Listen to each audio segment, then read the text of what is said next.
کامیابی پیسے سے ہے، کامیابی جائیداد سے ہے، کامیابی کاروبار سے ہے، کامیابی شہرت سے ہے، کامیابی اقتدار سے ہے۔ یہ معیارات ہیں۔ جو جتنا دولت مند اتنا کامیاب، جو جتنا مشہور اتنا کامیاب، جو جتنا پاپولر اتنا کامیاب، جو حکومت پر پہنچ گیا کامیاب، جس نے بڑا کاروبار جما لیا کامیاب، جس نے بہت جائیداد بنا لی کامیاب۔ یہی ہے اصل میں ساری بس کی گانٹھ۔ جو تصور کامیابی کا ہوگا اسی کے مطابق آپ کی بھاگ دوڑ ہوگی، اسی کے لیے جد و جہد ہوگی، اسی کے لیے توانائیاں صرف ہوں گی، اسی کے لیے دن رات کی مشقت ہوگی۔ یہ ہے اصل شے جس کی یہاں نفی ہو رہی ہے۔ کامیابی دولت سے نہیں، کامیابی شہرت سے نہیں، کامیابی اقتدار اور طاقت اور حکومت سے نہیں، بلکہ کامیابی ہے ایمان سے، عمل صالح سے، تواصی بالحق سے، تواصی بالصبر سے۔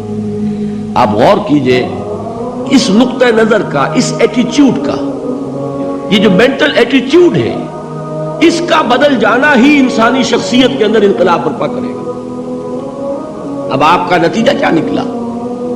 اگر تو دولت سے کامیابی ہوتی تو قارون بہت کامیاب تھا، اگر حکومت سے کامیابی ہوتی تو فرعون اور نمرود بہت کامیاب تھے۔ کامیابی ان سے نہیں ہے۔ کامیابی انسان دولت میں قارون کی دولت تک پہنچ جائے اور دنیا میں دبدبہ اور اقتدار اور سلطنت اور حکومت کے اعتبار سے وہ نمرود اور فرعون کا مقام حاصل کر لے، وہ ناکام ہے، خائب ہے، خاسر ہے، برباد ہے۔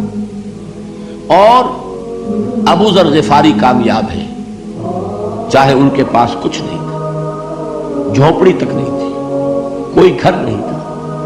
حضور نے فرمایا ہے اللہ کے کچھ بندے ایسے ہوتے ہیں جو کسی محفل میں جانا چاہیں تو انہیں اجازت نہ ملے، جو کہیں اگر رشتہ کرنا چاہے کوئی ان سے رشتہ کرنے کو تیار نہ، کہیں کوئی سفارش کرنا چاہے تو ان کی کوئی بات ہی نہ سنے۔ لیکن اللہ کے ہاں ان کا وہ مقام ہے کہ اگر بھولے سے بھی کسی بات پر قسم کھا بیٹھتے ہیں تو اللہ ان کی قسم کی لاج رکھتا ہے۔ یہ ہے فرق، یہ جان لیجیے اچھی طرح۔ اس بات کا مان لینا آسان، اس پر سبحان اللہ کہنا آسان، لیکن اس کے مطابق آپ کے اپنے ذہن کا بدل جانا بہت مشکل، اس لیے کہ ہم متاثر ہوتے ہیں اپنے ماحول سے۔ وہ بڑا محل ہے، دیکھ کر ایک دفعہ جھجری آتی ہے، وہ بڑی سی 20 فٹ لمبی کار سناٹے کے ساتھ آپ کے پاس سے گزر گئی، ایک دفعہ اعصاب کے اندر ارتعاش ہوتا ہے، محسوس ہوتا ہے بڑے یہ نصیبے والے لوگ ہیں، بڑے خوش نصیب، بڑے کامیاب، حالانکہ کچھ معلوم نہیں کہ یہی سب سے بڑی بد نصیبی ہو سکتا ہے کہ یہی سب سے بڑی ناکامی ہو۔ اگر ذہنوں میں یہ بات بیٹھ جائے کامیابی کس شے سے، یہی وجہ دیکھیے قرآن مجید میں بارہا آپ دیکھیں اولئک هم المفلحون، یہ ہے لوگ کامیاب ہونے والے۔ آج یہ آپ نے نماز میں وہ آیات سنی، یا ایھا الذین آمنوا ارکعوا واسجدوا واعبدوا ربکم وافعلوا الخیر لعلکم تفلحون۔ اے ایمان والو، رکوع کرو، سجدہ کرو، اپنے رب کی پرستش اور بندگی کرو اور اچھے کام کرو تاکہ تم کامیاب ہو جاؤ۔ تو کامیابی کن چیزوں سے ہے؟ یہ ہے سب سے بڑا سبق۔ یہ ہمارے دل میں اگر بات بیٹھ جائے، ٹھک جائے، تو زندگی بدل جائے گی، صبح و شام بدل جائیں گے، نقشے بدل جائیں گے، بھاگ دوڑ کا رنگ بدل جائے گا، ویلیو سٹرکچر بدل جائے گا۔ آج وہ ایک چیز نہایت اہم نظر آ رہی ہے، کل نہایت غیر اہم نظر آئے گی۔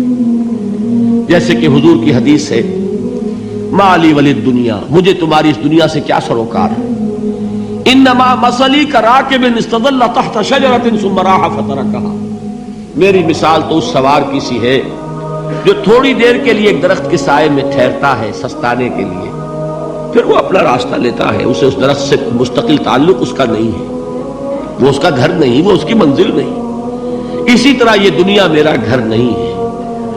اب دیکھیے ہم کہتے ہیں انا للہ و انا الیہ راجعون، ہم تو مسافر ہیں، ہم اللہ کے پاس سے آئے، اللہ کی طرف ہمیں لوٹ جانا ہے۔ کن فی الدنیا کانک غریب و عابر سبیل، حضور فرماتے ہیں دنیا میں ایسے رہو جیسے کہ تم اجنبی ہو یا راہ چلتے مسافر۔ لیکن یہ طرز عمل کب ہوگا؟ جبکہ یہ آیت ہمارے ذہنوں کے اندر بیٹھ گئی ہو، والعصر ان الانسان لفی خسر الا الذین آمنوا وعملوا الصالحات وتواصوا بالحق وتواصوا بالصبر. یہ ہے اصل بات جو میں نے عرض کیا تھا کہ میں بتاؤں گا صحابہ کیوں ایک دوسرے کو یاد دلاتے تھے. اس لیے کہ دیکھیے جیسے برف باری اگر ہو رہی ہو، آپ باہر نکلیں گے تو برف آپ کے کپڑوں پر جم جاتی ہے نا، تو آپ جھٹکتے ہیں کپڑوں کو تاکہ برف ہٹ جائے. ہمارے ایمان پر اس دنیا میں رہتے ہوئے جب ہم متاثر ہوتے ہیں ماحول سے تو گردہ آ جاتا ہے، برف پڑ جاتی ہے، اس کو جھٹکتے رہنے کی ضرورت ہے. اور وہ جھٹکنے کی بہترین اور مؤثر ترین شکل یہی ہے کہ یاد رکھو کامیابی ان چیزوں سے نہیں ہے. چمک دمک جو ہے دنیا کی، یہ ساری چمک دمک جو تمہیں رجھا رہی ہے، جو تمہیں اپنے اندر گم کیے ہوئے ہے. یہ لفظ گم پر اقبال کا وہ شعر یاد آ گیا کہ کافر کی یہ پہچان کے آفاق میں گم ہے، اور مومن کی یہ پہچان کے گم اس میں ہے آفاق. تم گم نہ ہو کر رہ جاؤ، اس میں مبہوت نہ ہو کر رہ جاؤ، مرعوب نہ ہو کر رہ جاؤ. دنیا ہی کی محبت تمہارے اوپر ڈیرے نہ ڈال دے، تمہارے دلوں کے اوپر مسلط نہ ہو جائے. لہذا تازہ کرتے رہا کرو، والعصر ان الانسان لفی خسر الا الذین آمنوا وعملوا الصالحات وتواصوا بالحق وتواصوا بالصبر. پھر یاد کر لو، پھر تازہ کر لو اپنے اس یقین کو کہ کامیابی دولت سے نہیں، کامیابی ثروت سے نہیں، کامیابی اقتدار سے نہیں، کامیابی شہرت سے نہیں، کامیابی جائیداد سے نہیں، کامیابی ہے ایمان سے، کامیابی ہے عمل صالح سے، کامیابی ہے تواصی بالحق سے، کامیابی ہے تواصی بالصبر سے.